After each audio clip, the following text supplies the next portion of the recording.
American carnage stops. ট্রাম্পের এবারের নির্বাচনে জয়ে বড় ভূমিকা রেখেছিল মুসলিম ভোটাররা। তাদের আশা ছিল মধ্যপ্রাচ্য জুড়ে সহিংসতার যেই আগুন বাইডেন লাগিয়েছিলেন তা নেভাবেন ট্রাম্প। বন্ধ হবে ফিলিস্তিনের যুদ্ধ, শান্তি ফিরবে মধ্যপ্রাচ্যে। তবে মাত্র এক সপ্তাহের মাথায় মুসলিমদের এই ভাবনাকে ভুল প্রমাণ করে ফিলিস্তিন নিয়ে আগের চেয়েও আরও কঠোর সব সিদ্ধান্ত জানাচ্ছেন ট্রাম্প। নিজ ভূমি থেকে গাজাবাসীকে অন্য দেশে পাঠানোর সিদ্ধান্ত নিচ্ছেন তিনি। আর এই নিয়ে জ্বলে উঠেছে মুসলিম দেশগুলো।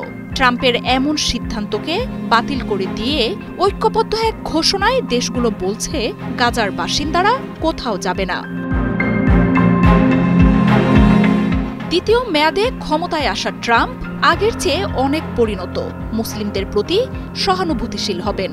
নির্বাচনের আগে থেকেই নিজের এমন ইমেজ তুলে ধরেছিলেন ট্রাম্প। তবে ক্ষমতা পাওয়ার পর এক সপ্তাহও লাগেনি তার আসল রূপে ফিরতে। ট্রাম্পের 2.0 প্রশাসনে নিয়োগ দিয়েছেন ইসরায়েলপন্থীদের।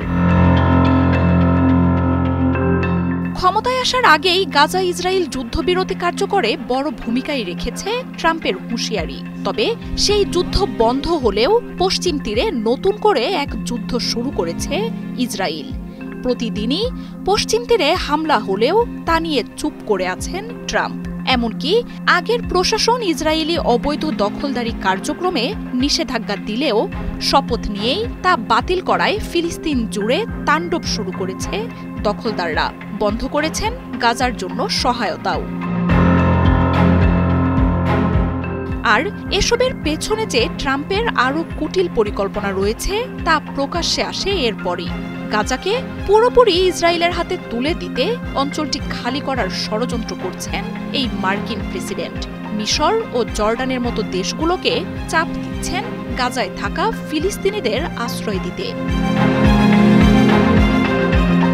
এক কথায় ট্রাম্পের এমন আবদার নাকচ করে দিয়েছে আরব দেশগুলো। শনিবার গাজা পরিস্থিতি নিয়ে বৈঠকে বসে সৌদি আরব, কাতার, সংযুক্ত আরব আমিরাত, মিশর, জর্ডান, ফিলিস্তিন ও আরব লীগের নেতারা।